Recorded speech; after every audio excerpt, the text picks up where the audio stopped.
Now let's do the revision of rest part of lecture number 8।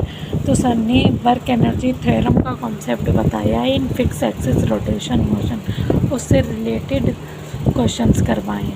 तो देखिए, सबसे पहले इससे पहले हमने अभी तक क्या पढ़ा था वो एक बार मैं बता दे रही हूँ। I का पढ़ा था। काइनेटिक एनर्जी किसी फिक्स एक्सिस के अबाउट लिखना सीखा था, half I about axis upon 2 omega square. और ये जिस अबाउट के टॉर्क होगी उसी अबाउट के मोमेंट ऑफ इनर्शिया अल्फ़ा आपका निकल के आ जाएगा। और हमने अभी तक क्या पढ़ा था, आई थिंक यही दोनों चीज़ें पढ़े थे, टॉर्क। हाँ, और हमने अब हम इसमें अब यहाँ से अल्फ़ा निकाल लेते, kinetic energy fix axis rotation motion में वो सब पढ़ लिया था। तो अब इसमें एक रॉड है जो सपोज यहाँ से ऐसे फिक्स है, ठीक है, यहाँ से स्ट्रिंग से बंधी हुई है, t=0 पे अगर हम इसे कट करेंगे तो यहाँ से ये नीचे आ जाएगी। पहले तो इसका ओमेगा 0 होगा, इसमें अल्फ़ा होगा कुछ ना कुछ। वो अल्फ़ा कितना होगा वो हमने देखो लास्ट सारे लेक्चर्स में मैंने बताया था, मैं फिर भी बता दे रही हूँ।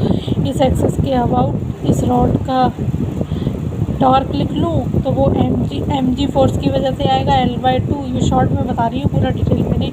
और ml²/3 इंटू अल्फ़ा, तो यहाँ से हमारा अल्फ़ा आ जाएगा 3g/2l आ जाएगा। अब मान लीजिए ये क्वेश्चन ये हमसे अब पूछा है कि जब ये रॉड वर्टिकल हो जाएगी, मतलब ये अभी हॉरिजॉन्टल है, काटने से पहले इसी ये ओमेगा तो हर पार्टिकल का सेम होगा यहाँ पर जितने, क्योंकि ये रॉड रिजिड है। अब फिर ये रॉड वर्टिकल हो जाती है तो इसका ओमेगा पूछा है। देखिए इस इंस्टेंट पे तो ओमेगा 0 होगा, रॉड वर्टिकल हो जाती है तो ओमेगा पूछा है। तो हम इसमें वर्क एनर्जी थ्योरम लगाएंगे। अब देखिए वर्क एनर्जी थ्योरम में हम जब ये यहाँ से इतना ये ट्रैवल करके आएगी, पहले सेंटर ऑफ मास यहाँ पर था इसका, फिर यहाँ पर आ जाएगा, तो इस पॉइंट से कितना नीचे आ गया पहले इस वाले सेंटर ऑफ मास। तो देखिए इसमें रिजिड बॉडी के केस में ग्रेविटी का वर्क हम लिखेंगे plus minus mg into delta H of centre of mass, delta H of centre of mass.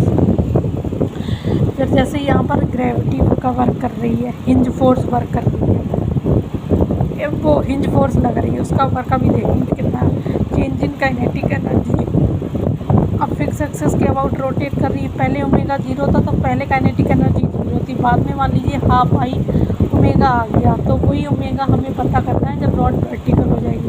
तो फाइनल काइनेटिक एनर्जी को मैं लिख लूँगी half I omega square minus 0। और देखिए ग्रेविटी का वर्क है तो plus mg into S centre of mass, पहले यहाँ पर था फिर कितना नीचे आया, इस रॉड से रॉड की लेंथ पूरी l है तो L/2 नीचे आया ना, तो mg into L/2। Hinge force का वर्क डन 0 का, क्योंकि देखिए हिंज फोर्स लग तो रही है इस पॉइंट पे लेकिन उसका वर्क डन 0 है, उसका वर्क डन 0 है। तो फिर अब इस रॉड का मोमेंट ऑफ इनर्शिया लिखेंगे इस एक्सिस के अबाउट, तो वो ml²/3 लिखूँगी मैं यहाँ पर, हाफ इंटू ओमेगा स्क्वायर बराबर mg इंटू L/2। इसे सॉल्व करूँगी तो मेरा ओमेगा जो है वो निकल के आएगा √3g/L। तो देखिए अब जो ये ओमेगा आया वो इस बॉडी के सारे पार्टिकल्स का सेम होगा। अब मैंने आपको स्टार्टिंग में ही बताया था ओमेगा इस पार्टिकल सारे पार्टिकल्स का ओरिजिन के अबाउट और एक दूसरे के रिस्पेक्ट में भी सेम होगा। और जो अल्फ़ा आया वो भी यहाँ पर जितने भी पार्टिकल्स होंगे सबके लिए सेम होगा, रिजिड बॉडी है। और चाहें तो आप इसे कंजर्वेशन ऑफ मैकेनिकल एनर्जी वाला भी लगा सकते हैं कि काइनेटिक एनर्जी, क्योंकि इसमें एक्सटर्नल फोर्स लग तो रही है, देखिए एक्सटर्नल फोर्स लग रही है लेकिन उसका वर्क डन 0 है, तो कंजर्वेशन ऑफ काइनेटिक एनर्जी हम लगा सकते हैं। वो कैसे, kinetic energy initial plus potential initial बराबर काइनेटिक एनर्जी फाइनल बराबर पोटेंशियल फाइनल। अब मान लीजिए ये मैंने अगर रेफरेंस लाइन मान ली तो रॉड फाइनली यहाँ पहुँची, तो इनिशियल काइनेटिक एनर्जी तो 0 और उसी वहीं पर रेफरेंस मान लिया तो इनिशियल पोटेंशियल एनर्जी भी 0। फाइनल काइनेटिक एनर्जी तो हाफ आई ओमेगा स्क्वायर और फाइनल पोटेंशियल एनर्जी कितनी होगी देखिए यहाँ से सेंटर ऑफ मास L/2 नीचे किया तो रेफरेंस से नीचे, तो माइनस, देखिए पोटेंशियल एनर्जी जहाँ से रेफरेंस बना उससे ऊपर हो के लिए लिखेंगे तो प्लस mgh आएगी, और नीचे के लिए लिखेंगे रेफरेंस से, जैसे ये रेफरेंस वाली, तो माइनस mgh। और ग्रेविटी के वर्क में कैसे लिखते थे, इसे ग्रेविटी के वर्क से कंफ्यूज ना हो। ये ग्रेविटी में अगर mg नीचे लग रहा और डिस्प्लेस होता है और डिस्प्लेसमेंट भी नीचे होता है तो mg का वर्क पॉजिटिव, और mg नीचे डिस्प्लेसमेंट ऊपर तो ग्रेविटी का वर्क नेगेटिव।